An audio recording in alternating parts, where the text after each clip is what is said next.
So that nice long introduction about my career, is that better? You can hear me better now? Okay, thanks. It's going to be easier for me too to do this. So anyway, it's hard to believe, I spent almost my entire career selling potato chips, okay? Developing, selling, working in the salty snack industry. So I'm just going to start off my talk by reminding you, warning you to take everything I say with a grain of salt, okay? So I don't know if you can see me very well, if the light's good enough to see me, but I was really worried until today when I took off the huge bandage, and I have a smaller bandage on now, but I always was taught to acknowledge the obvious when you give a talk. And the obvious thing is I got this bandage on my head. And I had one of those little skin cancers, not that big of a deal. It happens all the time. They did that Mohs procedure and removed it. They removed some skin, so they did have to take a little graft off my chest, and they put it on there. And the doctor said, eventually it's going to blend in real nice. He said, the nipple may show a little bit. But other than that, I think it's going to be. I actually made that joke up in the doctor's office and told it to him, and he did not think it was the least bit funny. But anyway, I am feeling a little bit flustered up here this evening. I've been working with a really close friend of mine who's been having all sorts of sort of legal problems. He's an Egyptologist. I don't know if you've ever even heard of that before, but in academics, it's a very narrow field. This guy got his bachelor's degree in Egyptology, and he couldn't do a darn thing with it. You can imagine, you can't do anything with a degree in Egyptology. So foolishly, he went all the way and got a PhD in Egyptology. And now he's teaching undergraduates Egyptology. And so now the problem is he's being investigated for running a pyramid scheme. Thank you. Thank you very much. I told you should have taken everything with a grain of salt. At any rate, I really do know it's hard to fathom, but I did spend almost all my whole career working on developing, selling the salty snacks. It's an amazing business. When I started with Frito-Lay in 1982, our company's annual sales was $1.8 billion, which back then I thought was a pretty big company. By the time I retired, it was $14 billion. So we had an amazing run of a business that was just growing like a rocket. It was fantastic. Now I think it's over 16 billion. So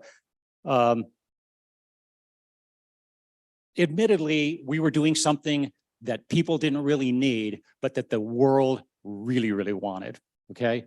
And I'm gonna talk a little bit about that fun adventure of my career. But the challenge that Jacob offered to me is he said, come and do our keynote talk. I'm going like, wow, that's pretty important. But, and you know, you can talk about anything you want to talk about.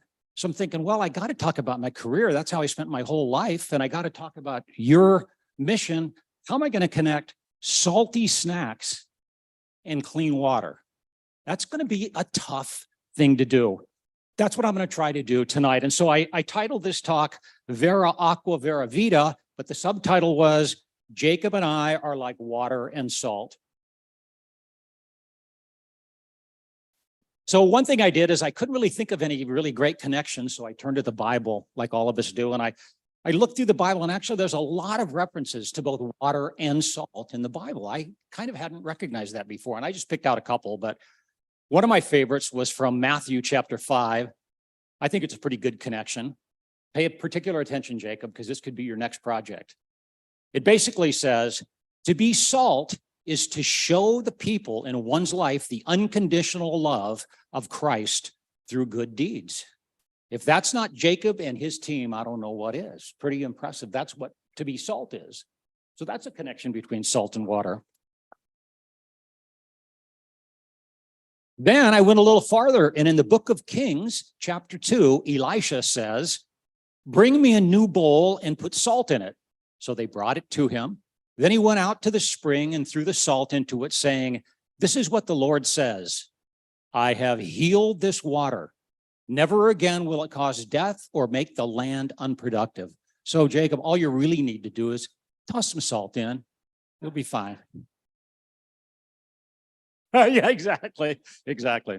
And then on the other hand, I mean, I kind of gave up on the biblical scriptures because on the other hand, I sort of ran into the Old Testament biblical reference to Lot's wife being turned into a pillar of salt. And I thought, this is not going to be productive to be doing the Bible thing. So I stopped doing that. But at any rate, So this is not going to be easy to connect salt and water, but I'm going to do it. But I'm going to start off by talking a little about salt because, and this is going to sound very boastful, but I think you guys will like to hear about the salty snack business. So I'm going to tell you a little bit about Frito-Lay and the salty snack business.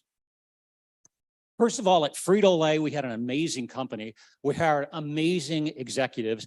I used to say I could rub shoulders with every one of the executives I rubbed shoulders with could run any company in America. They were just so amazingly talented. Not only the business executives, but the scientific executives were really, really incredible. Even more impressive, I think, were the frontline colleagues that we hired. We hired thousands and thousands of frontline colleagues. Mostly the jobs were sales jobs, driving the route trucks, you know, the ones that actually take the chips to the stores. We had something like 40,000 of those drivers out there. People that run the distribution centers, people that work in the manufacturing plants. These people were really recruited very, very carefully. And often in their rural locations, they were the highest earning salary in the whole city. I mean, they had great, great jobs. And so we were always proud of the fact that we could really help the community with those kinds of jobs. All those employees were able to support their families, buy houses, send their kids to college. So a lot of people say the salty snack business is bad. You should have never spent your career doing that. I understand that point, except for we did help a lot of families have really good lives. And of course, we contributed big time to the American economy. We had 45 manufacturing plants scattered all over the country. We scattered them all over the country because it's very expensive to haul potato chips. They're very light. You can't, but you can't, because they take up a lot of room, you can't put very many on a truck. So it's very expensive to ship them. So we want to get the product manufacturing as close as we can to where it's actually sold. We also had the second biggest trucking fleet, and I don't know if this is still true, behind only UPS, the second biggest trucking fleet in the United States, behind only UPS. We also had something that was an amazing competitive advantage called the DSD system, the direct store delivery system. When you see a Frito-Lay truck going down the road, the great big ones, that's just going from a manufacturing plant to a distribution center. But from that distribution center, we have smaller trucks, those panel trucks that you see sometimes. Those are the route drivers who take the product, load it into those trucks, and go their own route to 10 or 20 or 50 different retail outlets. They take the products out of their truck and merchandise them on the shelf themselves.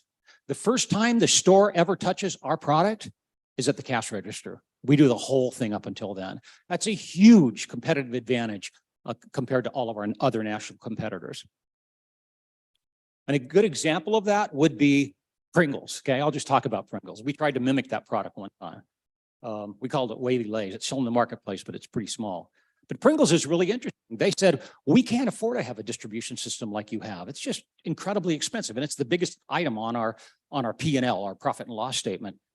Pringles said, we're going to make a product that we're going to manufacture so it fits in a certain kind of a package. And we're going to pay extra money for the package so it'll last at least 1 year in the package before it starts going stale or rancid.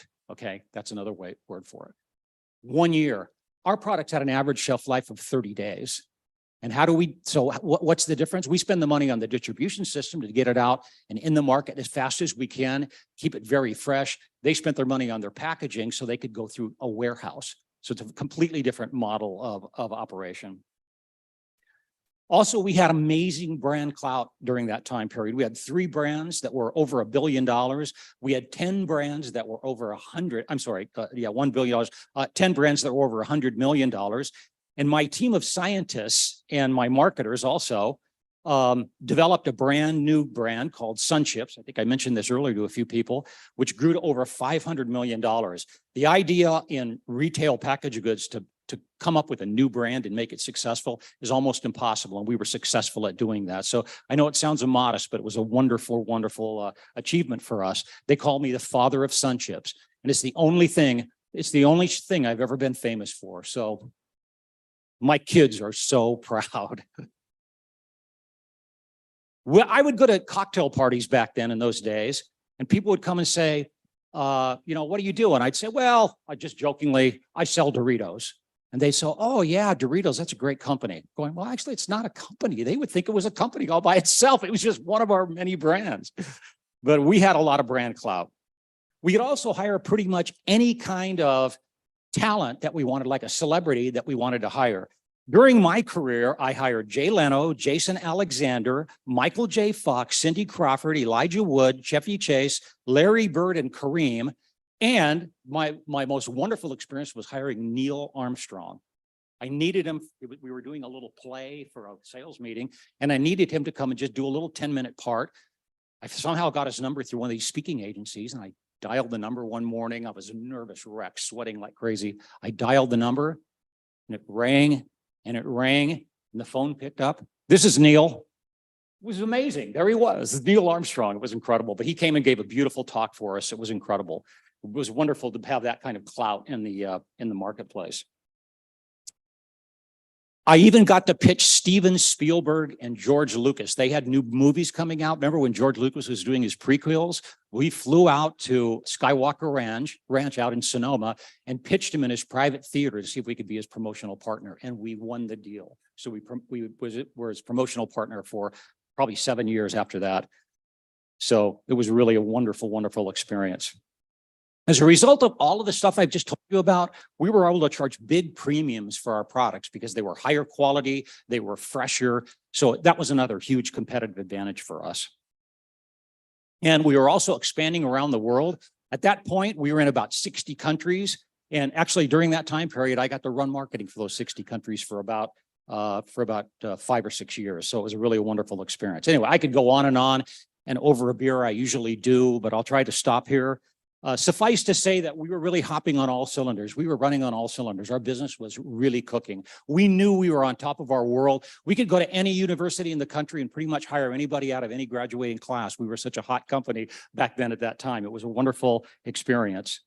And not only that, we were, Frito-Lay is a part of PepsiCo and also was a part of PepsiCo. PepsiCo, remember, included Pepsi-Cola, which included Mountain Dew, Aquafina, Quaker, Tropicana. We had a joint venture with Starbucks. At the time, Pizza Hut, KFC, and Taco Bell were also a part of our business. We later spun them off into a separate company. So we had a lot of clout in the marketplace. It was a fantastic experience. We were the honcho. In fact, I used to say that Frito-Lay was the cash cow that jumped over the moon because we made so much cash for PepsiCo, they could afford to do things like buy Taco Bell and KFC and Pizza Hut. So, in fact, one more point about PepsiCo. We had so much clout in PepsiCo that no chairman of the board could be chairman of the board until they were president of Frito-Lay, until they actually ran Frito-Lay. And I actually had the honor of having 3 bosses at Frito-Lay who all became chairman of PepsiCo. And you may say, well, why didn't you get to be president of Frito-Lay? Well, it's none of your business. Shut up. So anyway, having said all that, I'm sorry if I hope you don't mind my rambling on about salty snacks, but it's sort of all I know, honestly, which is a sad thing, except for you do still learn some principles about business, which are really, really great. But having said all that, I'm a little embarrassed to compare that with the kind of thing that Jacob's trying to do, which is so far beyond imagination compared to making money from selling snack foods. They're really heroic goals, I think, and I have so much respect for Vera Aqua Vera Vita. Jacob's mission is so much more important. They call the snack food business junk food. They call it a bad thing to do with your life. I've heard all of that. I do think it has contributed a lot of good things, but I understand it too. And again, when I compare it to what this organization is doing, there's no comparison at all, honestly. But we look at the kind of energy and focus and expertise that it took to develop a Frito-Lay, to make Frito-Lay successful. And I see that that's what Jacob's trying to establish with this organization. Now, we heard earlier about seeing true poverty. In my travels all around the world, I got to see poverty in a few places. Most of the time, we were just going into big cities where probably was the highest per capita consumption in the country, but in a few times, we really saw some amazing, unforgettable things. I'll never forget when I visited Caracas, Venezuela. We flew in on one of our corporate jets. I mean, can you imagine this? This beautiful, fancy corporate jet. We flew in at night, landed in Caracas, took a car up to the city, and Oh, the rolling hills outside of Caracas were just beautiful. It looked like fireflies just twinkling all over the rolling hills. It actually looked romantic. I just remember thinking, that is like so beautiful. It's unbelievable. And my buddy said, just wait till tomorrow when the sun comes up. And sure enough, in the morning, I looked out the window and it wasn't so romantic. Mile after mile of decaying cardboard houses, miles of cardboard houses, rocky trails instead of streets, not even really paths, no running water or plumbing of any kind in most of those areas. Not surprisingly, cholera, typhoid, hepatitis, even malaria were rampant in those areas. 75% of the population lived in poverty with an annual income of, we could do trivia, $8. $8 annually, if you can imagine. And here I was flying in on a fancy jet, trying to figure out how to get their stores to sell salty snacks when these people in their lifetime were never even going to probably taste them. So I also saw similar scenarios in other places, the foothills of the Andes, Port-au-Prince, Haiti. I actually never visited there, but two of my children did, and they came back and said it was a life-changing situation. So I thought at the end of my career, when I retired, if I can figure out a way to do something to help address this, I'm going to try to do it. The question, of course, was how to do that in the face of what I call insidious corruption and crime, poorly educated population. That's just in the United States, by the way. And no, I'm just kidding. And being really geographically far away, which is a really serious problem because a lot of people are hesitant to contribute to organizations like this because they're geographically separate. They worry about being able to monitor it and measure its success. But when I met Jacob, he convinced me that Vera Aqua Vera Vita was at least one compelling answer to this question. So if you could develop isolated communities if you could identify small isolated communities and develop clean, self-sufficient, sustainable, easy to maintain, easy to fix systems, that's the way to go. And I've actually done a lot of reading since we had that first conversation, Jacob, and I got to say, everybody's picking up on your idea. There's other people who've also had that idea, and it's a good one. It's clearly the only thing that really works to develop this kind of, to solve this kind of a problem. Also, Jacob convinced me that simple, small community water systems like Vera Aqua Vera Vita designs, not centralized water systems, were clearly the best approach. He convinced me that this isn't just a contribution to an excellent investment because it's focused on a particular community with results that can be seen, but because they can also be measured over time. You can go back the next year and make sure it's still operating, and it's built so that it will perform that way. So how do we get from Doritos to my standing up here or sitting up here? And how do we make the connection? Well, I know there are many, many opportunities to contribute money for the good of the world, but here's one with already a proven track record in transforming some of the poorest areas into successful and happier communities. I'm not asking you to give up on contributing to Catholic Charities or to the Red Cross. Those are really great organizations. I contribute to them too. But I would ask you just to consider Vera Aqua, the Vera Aqua Vera Vita in your contribution package. It's a proven winner. Help it grow. It'll not just be a contribution. It really will be an investment that we can measure its impact across time. And Jacob and his team have done a very good job of doing that.